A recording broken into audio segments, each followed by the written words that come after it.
N'hésitez pas à nous indiquer si le son fonctionne bien. Donc je suis Elodie Leborgne, chargée de communication digitale au sein de l'association Quali-ENR. Vous êtes inscrits aujourd'hui pour suivre ce webinaire. L'idée est donc dans un format de 30 minutes un peu condensé d'évoquer les 10 idées reçues rencontrées le plus souvent sur le terrain, donc concernant des projets en chaleur solaire collective, et du coup d'apporter des arguments pour contrer ces idées reçues et vous permettre de valoriser la filière et votre activité donc auprès de maîtres d'ouvrage et autres acteurs de vos futurs chantiers si vous participez déjà à des chantiers collectifs, ou vous donner un aperçu de cette filière si vous n'exercez pas encore dedans. Ce webinaire est présenté proposé par Quali-ENR en partenariat avec Sokol, qui est créateur du support. Je vais laisser ensuite la parole à Edwige d'Enerplan qui va vous présenter ce webinaire de 30 minutes. On aura ensuite un temps de questions-réponses d'une quinzaine de minutes. Thierry Autric, délégué général de Quali-ENR, nous rejoindra à ce moment-là. Donc si vous avez des questions aussi liées à la qualification Qualisol collectif, au référentiel de formation. Et puis Edwige sera également disponible pour toute autre question concernant le webinaire. Donc je laisse la parole à Edwige. Merci. Bonjour à tous. Est-ce que tout le monde entend bien le son? Oui. Oui, tout le monde entend bien. Parfait. Donc je vais couper maintenant les micros pour être sûr qu'il n'y ait pas de bruit parasite. Et ensuite, vous aurez aussi la possibilité en fin de webinaire de poser des questions par le chat. Et donc nous pourrons prendre les questions éventuelles que vous aurez. Donc je coupe les micros.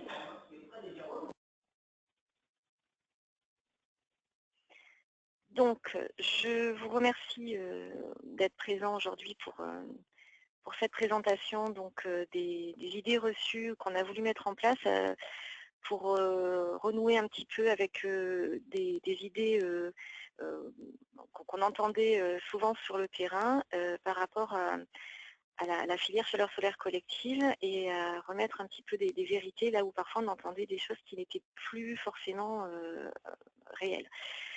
En quelques mots, je vais tout d'abord, pour ceux qui ne connaissent pas, vous présenter notre action. Donc, le syndicat des professionnels de l'énergie solaire qui a été créé en 1983, dont nous représentons toute la filière solaire, et uniquement la filière solaire, et dans tout l'ensemble de la chaîne de création, pour représenter les intérêts à la fois des acteurs en ce qui concerne le solaire photovoltaïque et en ce qui concerne le solaire thermique. Dans la partie solaire thermique, nous avons des actions en solaire individuel et nous avons, pour ce qui concerne le solaire collectif, une action qui est portée par la plateforme Sokol et aujourd'hui qui porte ces actions et ce webinaire sur les idées reçues dans la chaleur solaire collective. Donc l'initiative Sokol, elle a été créée en 2009 par Enerplan, avec le soutien de l'ADEME dès le départ et depuis 2013 également de GRDF. Aujourd'hui, nous regroupons près de 2500 membres. Ces membres, ce sont des membres qui sont complètement libres d'une adhésion à titre entièrement gratuite. Donc ça veut dire que pour adhérer entre guillemets à Sokol, il faut simplement faire une demande sur le site et vous pouvez ensuite recevoir toutes les informations, la newsletter et les flash infos, les informations qui concernent la filière. Par contre, sans être membre, n'importe quelle personne qui s'intéresse au solaire thermique collectif peut accéder à la plateforme, au site internet Sokol et télécharger tous les outils qui sont en ligne. Le but de Sokol, c'est de développer la chaleur solaire collective. Donc, nous avons une action de diffusion des bonnes pratiques, c'est-à-dire de création d'outils avec les professionnels de la filière pour une montée en compétence des acteurs, et ensuite une action de communication auprès notamment des porteurs de projets pour les aider à réussir leur projet et à ce qu'il y ait des réalisations qui soient toujours exemplaires et qui puissent porter la filière. Donc pour ça, nous avons 3 axes principaux de travail. Un travail technique, donc ce sont des acteurs professionnels, à environ 80 personnes qui contribuent régulièrement ou moins régulièrement à l'élaboration d'outils, avec un noyau un peu plus présent d'environ une trentaine de collaborateurs qui sont présents plus souvent aux réunions et qui vont avoir des travaux notamment de relecture et d'écriture par rapport aux outils. Ensuite, ces outils, on les porte par des actions de communication, à la fois sur donc, les outils techniques, mais aussi les actions que l'on mène pour structurer la filière. Donc on en parlera un petit peu plus tard aussi avec Qualitenaire, puisque nous avons aussi des actions ensemble, notamment pour tout ce qui peut être référentiel de formation, etc. Et la promotion du solaire thermique dans des événements nationaux, régionaux. Régionaux, c'est aussi l'occasion de travailler avec les acteurs de terrain et de connaître leurs besoins. Donc, comme je le disais, le résultat de ce travail, ce sont des outils et des accès à des outils qui sont libres et gratuits sur la plateforme Socode. Par rapport à ça, nous avons, parmi les rencontres que nous avons pu faire avec justement les acteurs terrain en région ou de manière nationale, nous avons remarqué que souvent, c'était les mêmes objections qui revenaient sur la chaleur solaire collective lorsque nous faisions la promotion de l'énergie. Et donc à partir de l'année dernière, on a voulu mettre en place des séances de webinaires pour informer les acteurs, les différents acteurs, alors que ce soit des bureaux d'études, des installateurs, des maîtres d'ouvrage, également au niveau des ADEME, des EIE, des conseillers en énergie partagée, des TPOS, TFCV, etc.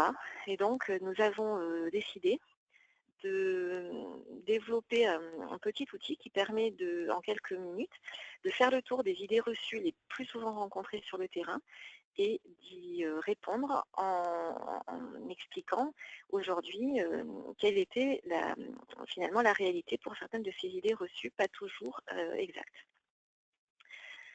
Donc la première idée reçue, c'est l'efficacité. Donc on nous dit souvent, ah mais oui, c'est parce que vous êtes dans le sud, etc. Ça marche dans les dom-toms. Et donc on a voulu mettre en face de ces réflexions des chiffres réels, qui sont des chiffres mesurés, sachant que l'un des avantages aussi de la filière solaire thermique, c'est que comme ce sont des installations qui sont très souvent suivies, on a des chiffres qui sont réels. Donc les kilowattheures qu'on a pu observer à Paris, à Marseille ou à Marrakech et qui sont sur cette diapo, hein, d'une fourchette de 550 à 760 en l'occurrence, ce sont des chiffres qui ont été mesurés et qui sont des calories utiles, restituées, et avec des variations finalement en France, lorsqu'on compare sur l'année, qui font que finalement qu'on soit à Paris ou à Marseille, en quelque sorte c'est un peu lissé, et que donc il n'y a aucune raison de ne pas faire du solaire à Paris ou dans le nord de la France. Et d'ailleurs, quand on regarde un peu plus loin que la France, on voit que les pays les plus dynamiques sur le collectif, ce sont souvent les pays nordiques, alors on cite souvent l'Allemagne et l'Autriche, mais bien sûr, on a le Danemark qui fait des centaines de milliers de mètres carrés de capteurs solaires thermiques, notamment pour tout ce qui est réseau de chaleur. Et petite précision, quand on compare aussi par rapport au photovoltaïque notamment, on a une restitution du rayonnement solaire qui est de 70 à 80%. Et évidemment, ces données-là, elles se font sur des retours d'expérience de plus de 40 ans avec des installations qui sont là depuis des dizaines d'années et qui fonctionnent. La question des surchauffes, ça c'est un problème qui revient souvent par rapport aux maîtres d'ouvrage parce qu'on a effectivement eu malheureusement des installations qui ont été arrêtées ou en panne à cause de surchauffe. Souvent, donc on a voulu faire un retour, il y a eu pas mal d'audits qui ont été faits, on s'est penché sur le problème des besoins aussi, des besoins en eau chaude sanitaire et des ratios de dimensionnement, et on s'est rendu compte que souvent ces problèmes de surchauffe étaient dus soit à des mauvais ratios de dimensionnement, mauvais surdimensionnements, soit à des utilisations dans des applications qui n'étaient pas adaptées, par exemple un gymnase ou une école qui n'est pas du tout utilisée pendant les mois de juillet-août. Et donc effectivement, s'il n'y a pas d'usage, on va obtenir des surchauffes. Donc, ce qu'on souhaite répondre par rapport à cette question, c'est de dire oui, effectivement, on a reçu malheureusement, on a eu des remontées d'installations défaillantes, mais les solutions aujourd'hui, elles sont connues de tout le monde, c'est-à-dire qu'une installation qui est bien dimensionnée, et pour ça, parmi les outils SOCOL dont je parlais tout à l'heure, on a aussi, lorsqu'il n'y a pas de campagne de mesure possible, une fiche de ratio de dimensionnement qui permet, en se basant dessus, d'avoir la garantie de ne pas surdimensionner une installation. Et on a également des techniques avec, en particulier, la technique auto-vidangeable et plus récemment des capteurs solaires dont le rendement en fait, va diminuer dès qu'on a atteint finalement le maximum de stockage par rapport aux besoins. Ça permet d'obtenir des installations qui ne vont pas surchauffer. Et aussi, on va dire, toute la communication qu'on est en train de mettre en place pour éviter que des installations soient mises en service avant que notamment les occupants soient entrés dans les murs lorsqu'il s'agit de logements notamment. Avec, je vous en parlerai tout à l'heure, la campagne d'information sur la mise en service dynamique. Donc ça, ce sont quand même des éléments qui permettent aujourd'hui de répondre en précisant que la filière a connaissance des solutions pour éviter complètement un problème de surchauffe. Et ça n'est plus un problème aujourd'hui par rapport aux connaissances actuelles. Le problème de la place, ça c'est aussi quelque chose qui revient. Donc on a voulu juste ici donner quelques éléments qui permettent de répondre rapidement à un maître d'ouvrage qui dirait ah mais non, mais moi j'ai pas assez de place sur mon toit, ça prend trop de place, ou alors dans ma chaufferie. Donc par rapport, donc ici un exemple sur Paris avec un taux de couverture de 50%, on aurait 20 à 25 mètres carrés de toiture qui seraient prises sur 15 à 20 logements. Donc avec une emprise un peu plus forte sur une toiture terrasse.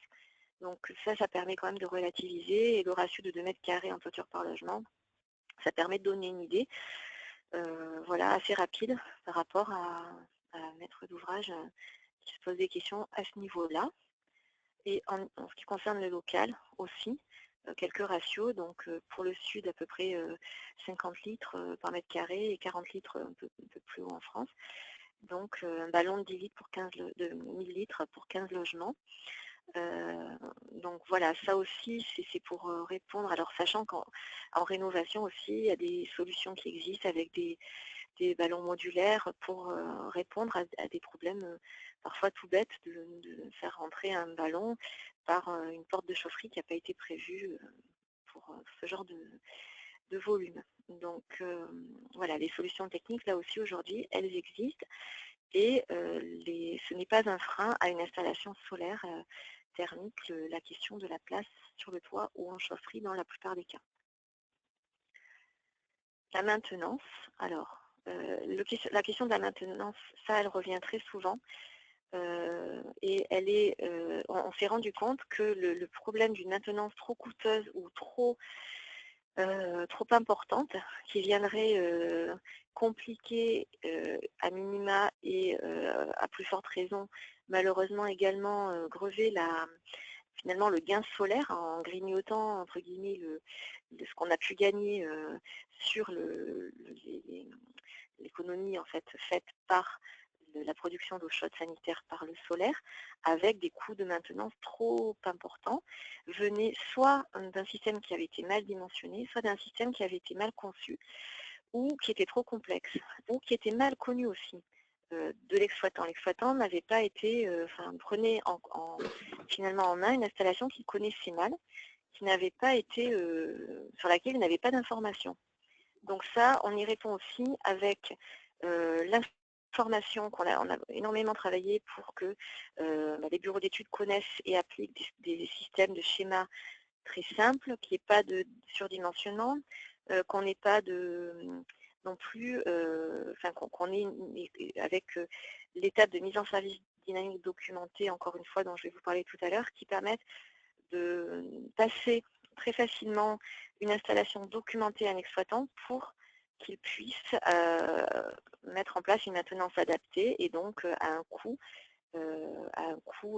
qui soit le plus réduit possible, et donc par rapport aussi à un suivi qui soit mis en place, et qui soit adapté. Et là aussi, Sokol propose des outils qui aident et accompagnent donc les professionnels pour choisir le bon suivi, choisir la bonne maintenance et aider les acteurs pour que ça se fasse le plus facilement possible.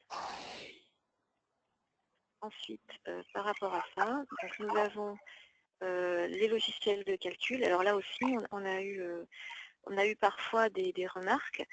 Et donc, ce qu'il faut répondre par rapport à ça, le solaire thermique ne produirait pas ce que disait le logiciel de calcul, c'est que par rapport aux installations qui ont été suivies, on se rend compte qu'en réalité, elles correspondent de manière assez fidèle à ce qui a été prévu dans les logiciels de calcul qui sont proposés aujourd'hui.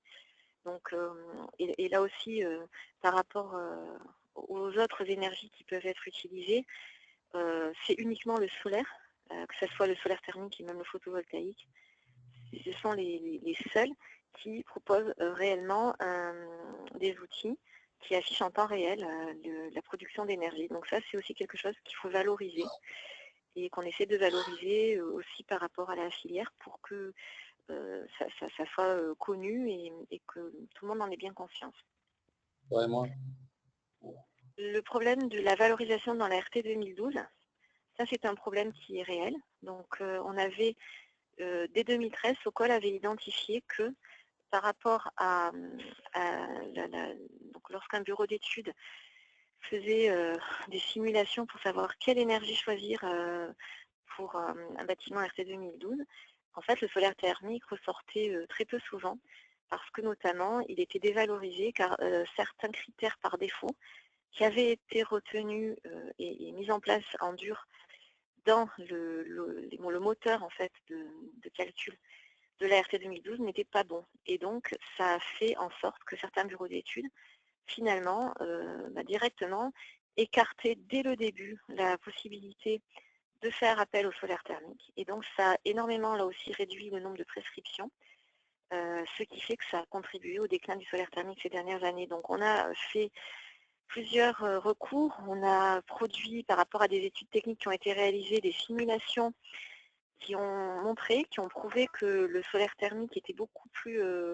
la réalité du terrain n'était pas celle qui ressortait dans le moteur de calcul. Et donc, on a eu gain de cause. Et aujourd'hui, les logiciels de calcul qui sont fournis pour faire les études RT 2012, finalement, valorisent à sa juste valeur le solaire thermique. Donc, on espère que ça va un peu relancer les projets, puisque finalement, ça va faire une différence de 10 à 15% de plus que ce qui ressortait jusqu'à présent dans les logiciels de calcul. Donc, voilà, pour votre information. Ensuite, pour le problème du coût, donc on a fait l'année dernière, Enerplan a pris l'initiative de réaliser une étude sur la filière solaire. Alors il y avait un volet photovoltaïque et un volet thermique. Donc sur la question thermique, donc on a regardé un petit peu quels étaient les coûts au mètre carré, donc je vous donnerai quelques éléments qui sont ressortis. On se rend compte que, évidemment, le coût de pose reste un poste très important, donc ça, vous devez bien le savoir.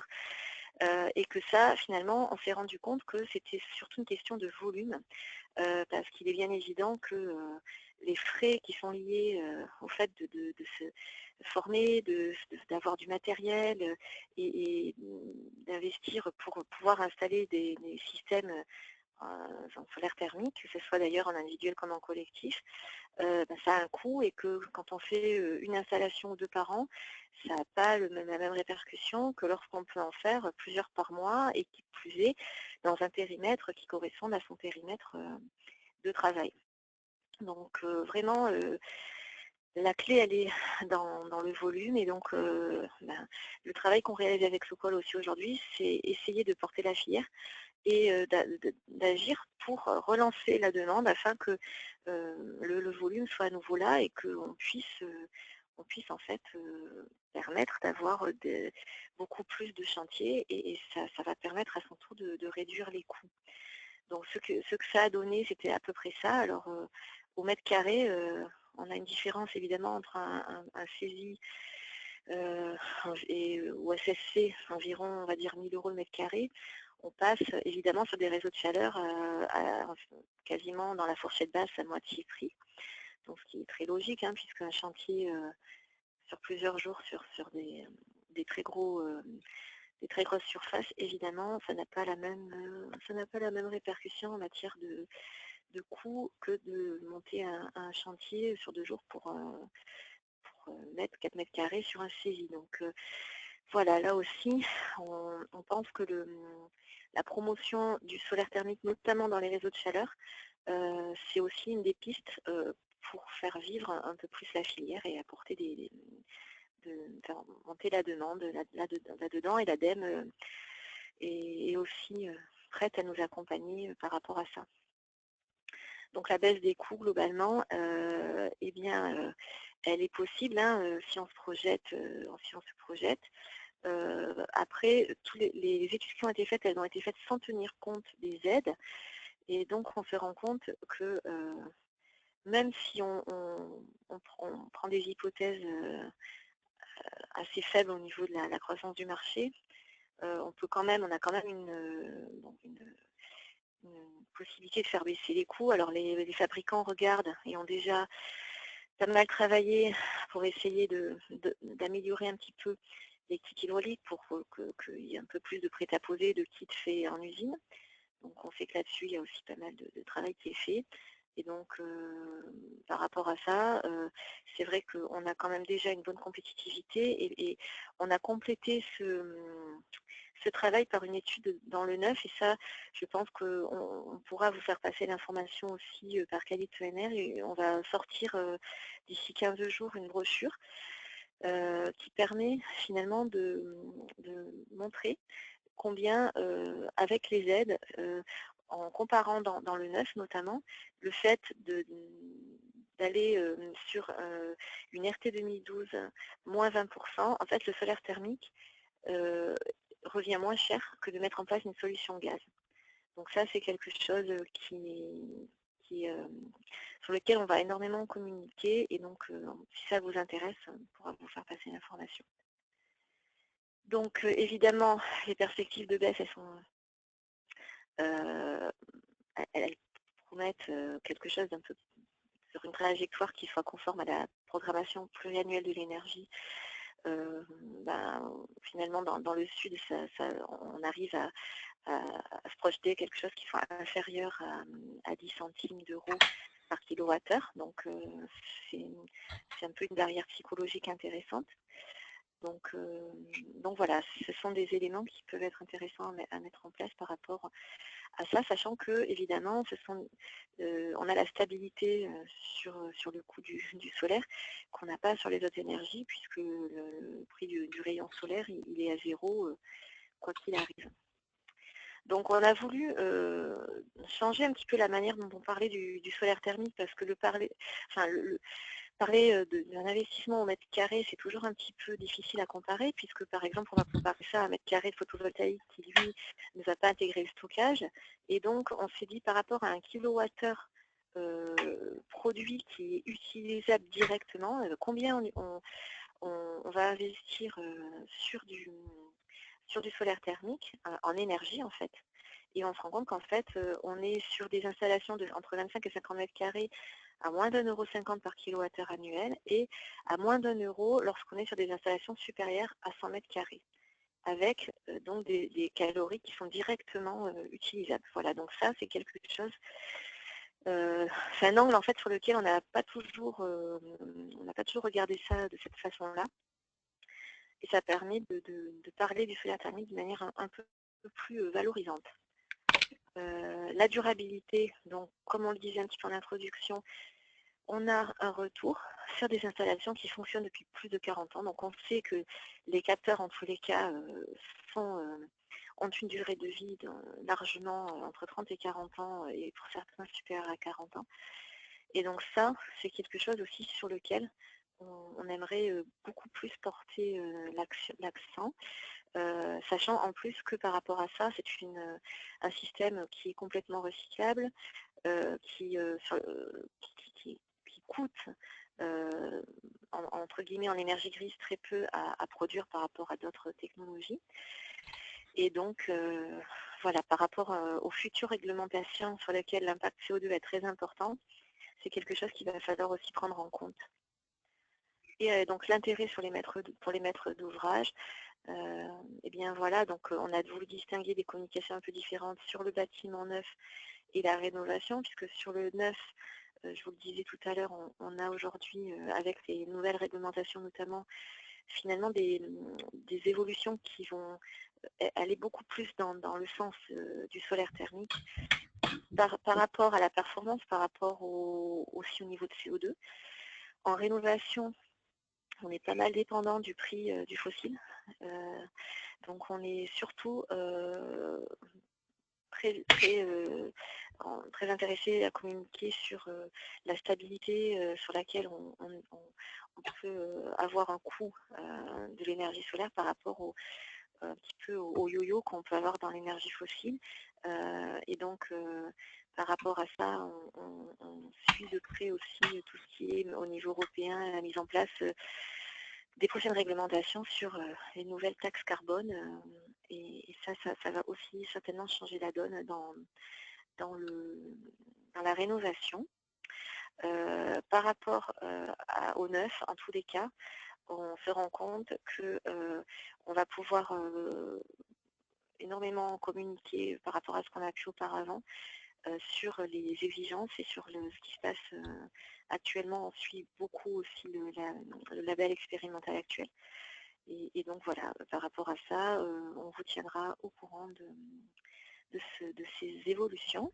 Donc un petit mot pour terminer sur ce que je vous expliquais tout à l'heure, donc un peu plus en détail sur les outils SOCOL, l'accompagnement. Et donc on a des outils qui sont disponibles sur le site pour toute la vie de l'ouvrage, donc de la conception à la vie de l'ouvrage complète, le suivi, l'exploitation sur les années, les dizaines d'années qui vont suivre. Et donc, je voulais me concentrer sur aujourd'hui notamment la mise en service dynamique et le suivi. Donc on a, en tous les cas, si vous le souhaitez, encore une fois sur le site, les outils qui sont disponibles de manière gratuite. Donc en ce qui concerne la mise en service dynamique et le suivi, on s'est rendu compte que parfois, comme je le disais tout à l'heure, notamment dans le neuf, la réception du bâtiment se faisait parfois des mois avant l'arrivée des utilisateurs, donc des occupants. Et donc, on ne pouvait pas mettre en route les capteurs. Évidemment, si on le faisait, c'est ce que je disais tout à l'heure, on arrive à des installations qui vont surchauffer. Donc, on a voulu développer des outils qui permettent de réaliser la mise en service dynamique uniquement au moment où on a assez d'utilisation de l'eau chaude sanitaire, donc assez d'utilisateurs présents dans le bâtiment.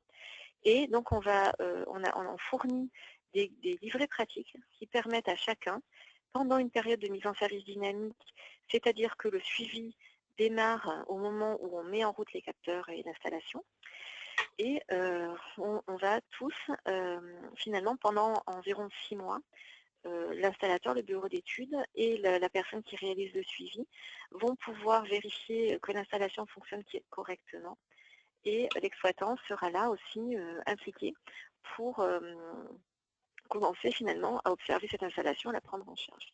Et donc ces outils-là vont permettre d'aider tous les professionnels qui sont impliqués dans cette mise en service sur plusieurs mois de l'installation, et va permettre aussi de rassurer les maîtres d'ouvrage, et donc on l'espère de relancer le nombre de projets en leur redonnant confiance, parce que ça c'est un des problèmes clés, redonner confiance aux maîtres d'ouvrage. Donc ces outils-là, on a également dans le suivi des outils aussi permet d'expliquer quel type de suivi utiliser, comment le mettre en place, qu'est-ce qui existe sur le marché en termes de services, en termes de produits pour mettre en place tel ou tel niveau de suivi. Donc tous ces outils, vous les retrouvez sur le site de Socol et ils ont été, donc vous voyez ici, on y accède par le bouton les outils et ils ont été inclus dans le référentiel de formation Calisol Collectif pour permettre justement aux installateurs d'en prendre connaissance, de se les approprier et de voir comment ça pouvait les aider. Donc, par rapport à ça, je vais donc maintenant laisser la parole à Thierry Autric de Calisol NR pour faire le lien avec cette formation, donc Calisol Collectif. Alors, je redonne les micros et... Oui, le son est activé. Du coup, oui. Concernant donc, le référentiel formation Calisol Collectif, effectivement, donc, c'est une formation qui est proposée par l'ensemble des organismes agréés chez nous. Donc, on a des organismes de formation qui sont agréés pour dispenser les formations ENR, dont une formation installation solaire collective. Donc, elle est proposée sur une durée de 4 jours. Et effectivement, donc on a des référentiels qui sont proposés pour nos formateurs et nous avons intégré justement les outils Socol récemment à ce référentiel.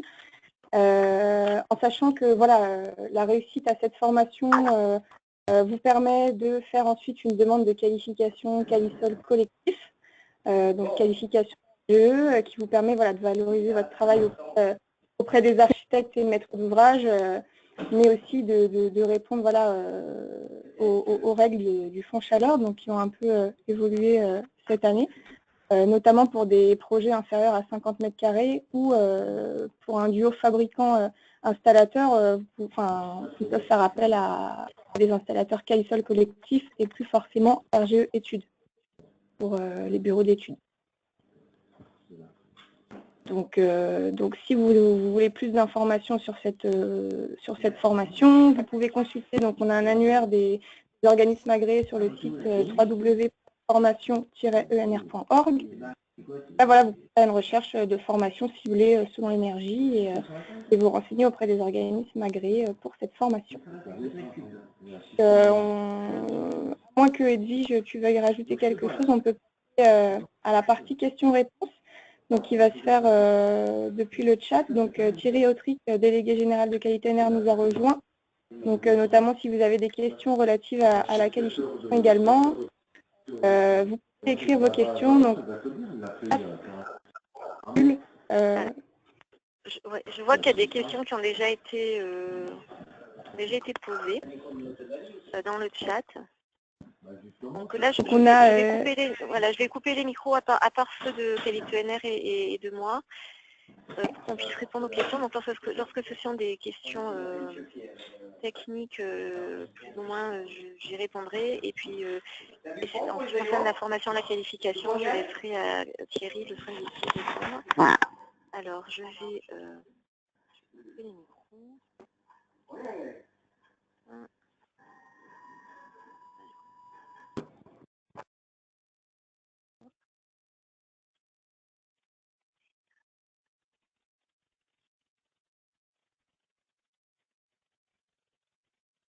Je ne vois pas.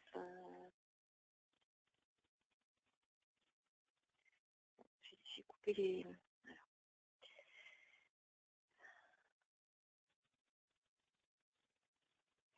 Donc, j'ai une première question. N'y a-t-il pas de problème de conception d'installation autovidangeable, notamment concernant la géométrie des conduites ballons capteurs et les accès extérieurs? Les contre-pompes sont-elles autorisées? Ont-elles une influence négative sur le fonctionnement des systèmes? Et donc, alors par rapport, ce que je voulais dire, c'est que là, on a en gros un petit quart d'heure pour les questions-réponses. Donc là, moi, je ne vais pas forcément rentrer dans des réponses précises, parce que sinon, je n'aurai pas le temps de prendre toutes les réponses, surtout quand ça va demander des points techniques particuliers. Donc, de manière, par rapport à ces questions sur les ratios, les pentes, etc., donc on a aussi édité sur le site Socol justement, parce qu'on s'est rendu compte qu'il y avait des particularités et qu'il y avait effectivement parfois des erreurs. Il y a une fiche qui a été réalisée dédiée justement à la technique auto-vidangeable. Donc on retrouve dans le fameux onglet outils que j'ai montré tout à l'heure sur le site Sokol, avec justement des préconisations techniques particulières sur les pentes, etc. et aussi sur les mises en service. Donc je vous invite en fait à aller voir sur le site, à lire cette brochure technique qui a été éditée par rapport justement à l'auto-vidangeable et à la question des ratios notamment, etc. Si vous n'y trouvez pas votre compte, si vous pensez qu'elle peut être améliorée, s'il y a des questions en suspens à laquelle vous pensez que cette fiche ne répond pas, dans ce cas-là, surtout, n'hésitez pas soit à m'envoyer un mail, donc je pense que Elodie pourra vous envoyer sans aucun souci à tous les participants un mail avec mes coordonnées, et à me proposer des améliorations ou des points sur lesquels il faudrait qu'on rajoute peut-être quelques précisions. Et ensuite, on a une prochaine réunion technique le 5 juillet. D'ailleurs, pour ceux qui le souhaitent, on est toujours preneur par rapport à des contributions. Et donc, on pourra discuter cet aspect-là et rajouter éventuellement des aspects supplémentaires. Mais on a déjà effectivement identifié ces problèmes par rapport à l'auto-vidangeable et on a répondu aux questions qui nous semblaient les plus importantes. Donc voilà, si parfois, si par contre vous aviez des points supplémentaires, n'hésitez pas. Alors ensuite, par rapport à la question suivante, dans les réseaux de chaleur, quels sont les schémas qui sont les plus pertinents, à proximité de la chaufferie ou à proximité du besoin? Donc là, on n'a pas du tout travaillé actuellement sur des schémas propres au réseau de chaleur. Ça s'est fait au cas par cas et on a là, par contre, des projets de travailler là-dessus, notamment avec aussi les demandes de l'ADEME qui concernent également les questions de contribution et de dossiers éligibles pour l'aide qui est destinée aux grandes installations solaires thermiques. Et c'est vrai que par rapport à ça, on n'a pas d'avis pour l'instant, on n'a pas travaillé dessus, donc c'est une bonne question. Et donc je vais la noter. Et donc je pense que Sokol va devoir effectivement travailler prochainement puisque comme je l'ai dit tout à l'heure, les réseaux de chaleur sont on a identifié ça comme vraiment une application qui permettrait de faire développer le solaire thermique.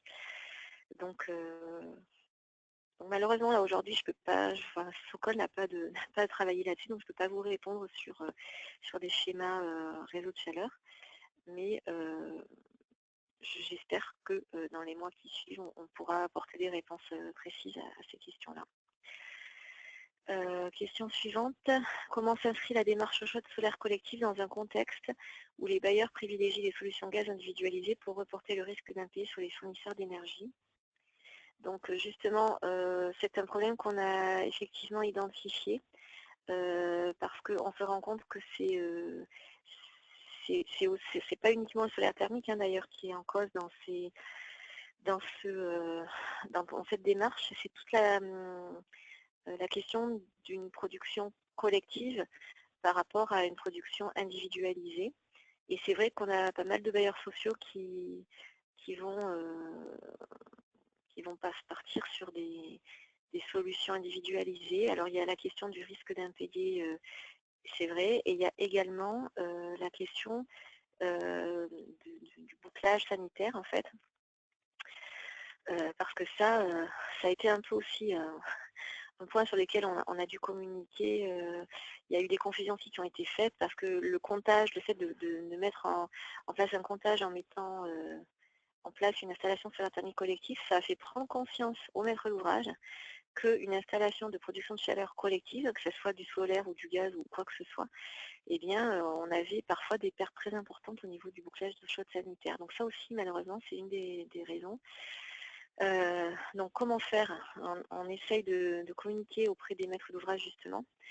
Et on a fait, c'était une des raisons aussi pour lesquelles on a fait cette étude dont je vous parlais tout à l'heure et dont on va bientôt publier les résultats d'ici début juillet, qui montre très très nettement que sur le long terme, la production d'eau chaude par chaudière gaz individuelle, elle est beaucoup, mais vraiment beaucoup plus chère.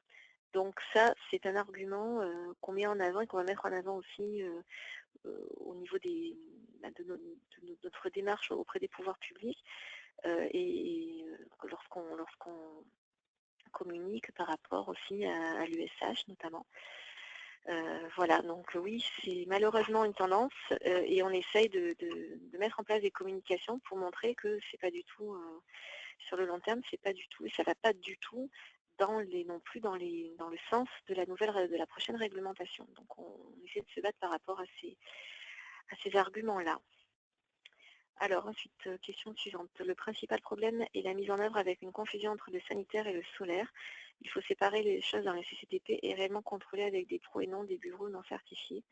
Effectivement, ça fait partie de la démarche qu'on a également. Alors ce qu'on essaye de faire aussi, c'est de mettre en place, donc là on travaille actuellement sur des clauses types qu'on va pouvoir mettre à la disposition des maîtres d'ouvrage pour leur donner la possibilité d'avoir presque un clausier type qui permette justement d'éviter les erreurs et de faire en sorte que le solaire soit réalisé par des professionnels du solaire. Donc c'est un souci, on travaille avec un juriste aussi là-dessus. Donc oui, c'est un problème, on l'a identifié et donc ça fait partie des actions qu'on mène pour essayer de faire en sorte justement que les maîtres d'ouvrage puissent travailler avec des professionnels du solaire. Alors, plus d'explications sur le bonus de constructibilité. Oui, donc là, c'est aussi quelque chose que vous allez retrouver dans la prochaine brochure. Donc, je pense que c'est quelque chose peut-être qu'on va pouvoir vous faire envoyer. Donc, moi, ce que je peux faire, c'est préparer, parce que là, encore une fois, voilà, on risque de dépasser le temps et de ne pas pouvoir prendre toutes les questions. Je peux vous envoyer quelques informations précises sur le bonus de constructivité. En fait, ce que je vais proposer, c'est de faire un petit mail avec plus de détails et qui vous soit tous envoyés comme ça, parce qu'il y a quand même un peu de détails à faire là-dessus. Et encore une fois, en plus, on a vraiment détaillé en quoi le solaire thermique apportait énormément par rapport à ce bonus de constructibilité, parce qu'en réalité, c'est la seule énergie qui permet d'aller gagner en fait ces 20% de mieux que l'RT 2012 pour avoir un bonus de constructibilité sans toucher l'enveloppe du bâtiment.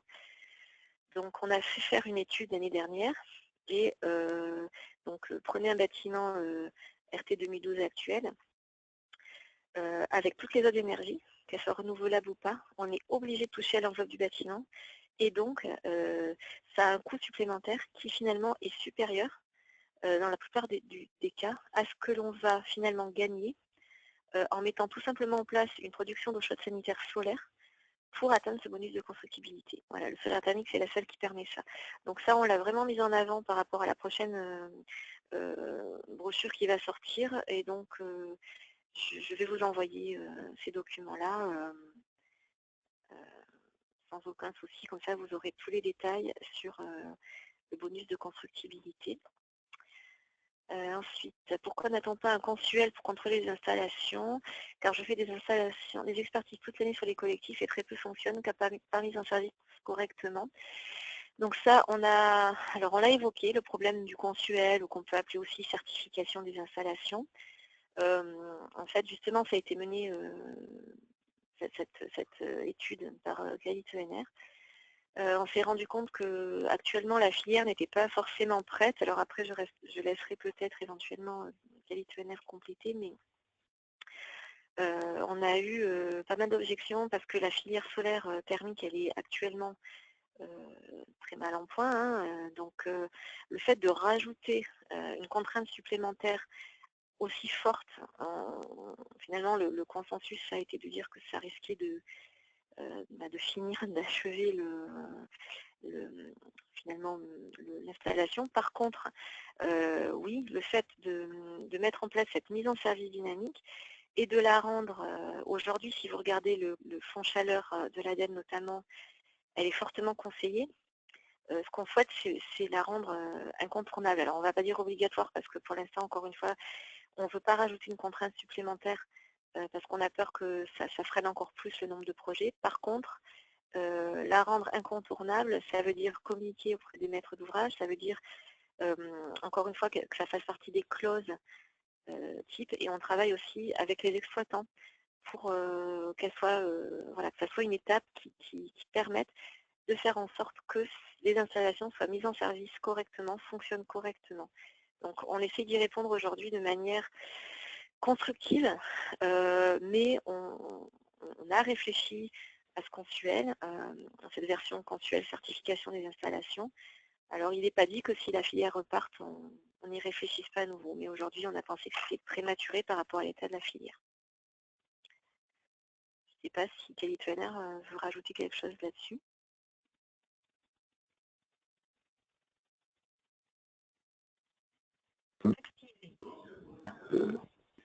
Tu as très bien répondu et tout est question d'équilibre. Hein. Il faut que la filière, aussi bien les industriels que les installateurs, acceptent des contraintes. Aujourd'hui, les contraintes qui ont été mises en place, c'est la qualification, donc qualification côté bureau d'études, qualification côté installateur, et le renforcement important, c'est la mise en service dynamique.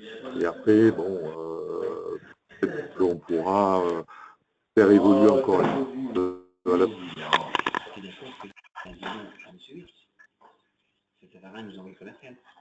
Je te repasse la parole. Oui, d'accord, merci. Donc ensuite, j'ai une question. Alors, concernant la question des financements dans les projets de rénovation, à quel moment sont intégrés les aspects concernant l'installation solaire et les aspects efficacité énergétique? Là, je ne comprends pas trop la question. En fait, il y a dans la méthode fonds chaleur, il y a toute une série de critères, et dont certains qui concernent uniquement le solaire thermique. Donc ça, c'est assez clair.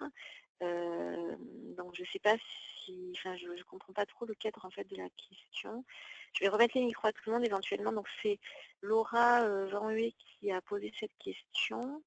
Je vais remettre le micro à cette personne, éventuellement, pour voir si me donner peut-être plus de détails.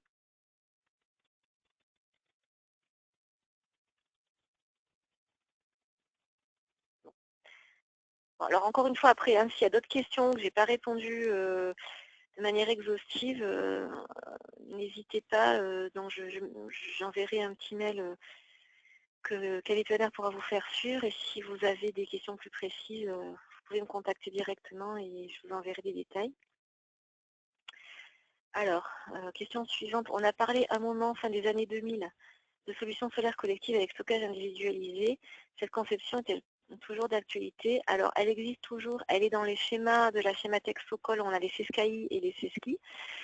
Malheureusement, ces schémas, ce sont des schémas qui aujourd'hui font débat au sein même du groupe Socol parce que il y a certaines difficultés qui sont liées à ces schémas, notamment dans le CESCAI, à des problèmes de légionnel potentiels, avec parfois des cas avérés parce que la chaudière qui est mise dans les logements individuels pour faire l'appoint ne monte pas à des températures ou pendant un temps suffisant pour permettre d'éliminer le risque de légionnel. Et donc c'est la raison pour laquelle ces schémas ne sont pas en fait dans les 6 schémas retenus par le Fonds de chaleur. Donc ce sont des schémas sur lesquels on est très prudent.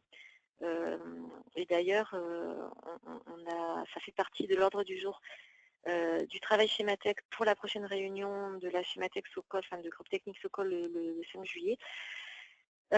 Donc oui, cette conception elle existe, oui, on a des schémas de principe, oui, dans le cadre du NTE, elle peut être aidée par l'ADEME, mais actuellement, elle ne fait pas partie du fonds chaleur parce que on est très prudent vis-à-vis notamment de ces questions de légionnel. Voilà.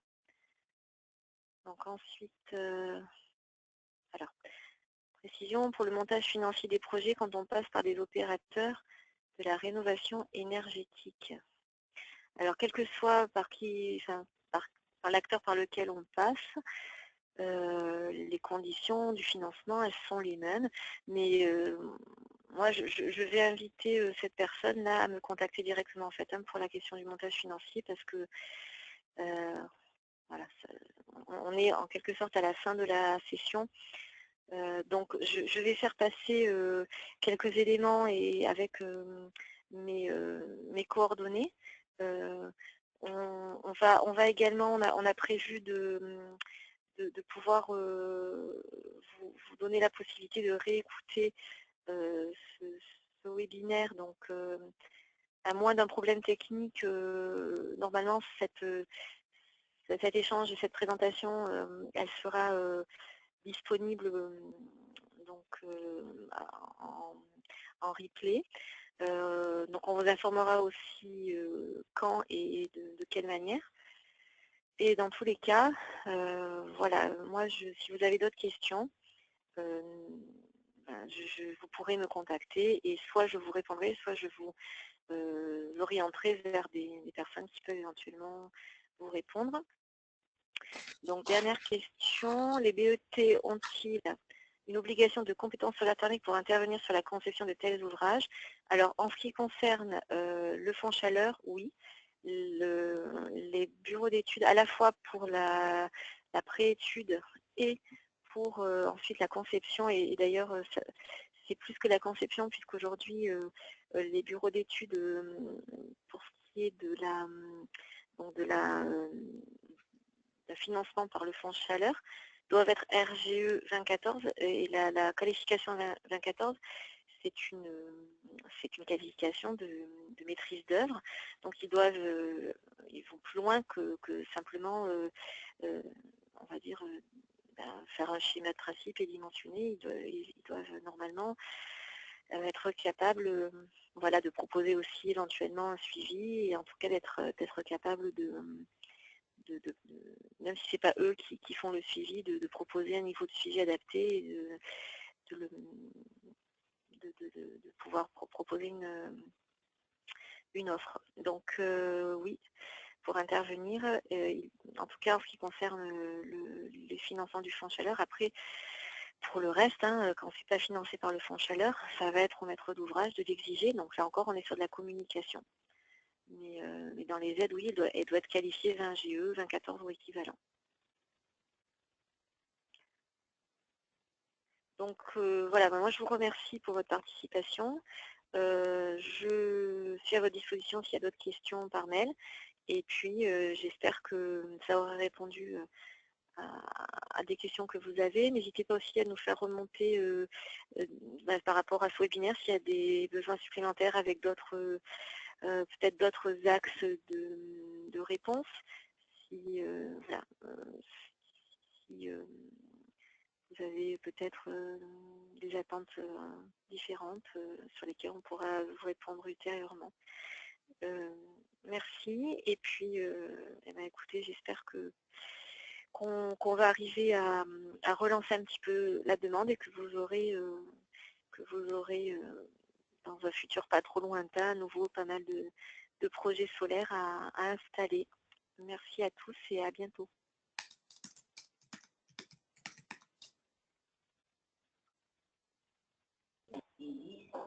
Oui, merci beaucoup Edwige pour cette intervention. Merci à tous de votre participation. Comme précisé, moi je me chargerai de vous faire passer des infos, donc l'accès au replay de cette présentation, les coordonnées si vous avez plus de questions, et également, comme tu le disais Edwige, si vous aviez des recommandations ou des sujets que vous souhaiteriez voir abordés, histoire de voir à l'avenir ce qu'on pourrait vous proposer. Et puis voilà, belle clôture et merci encore à tous. Merci. À bientôt. À bientôt. Au revoir.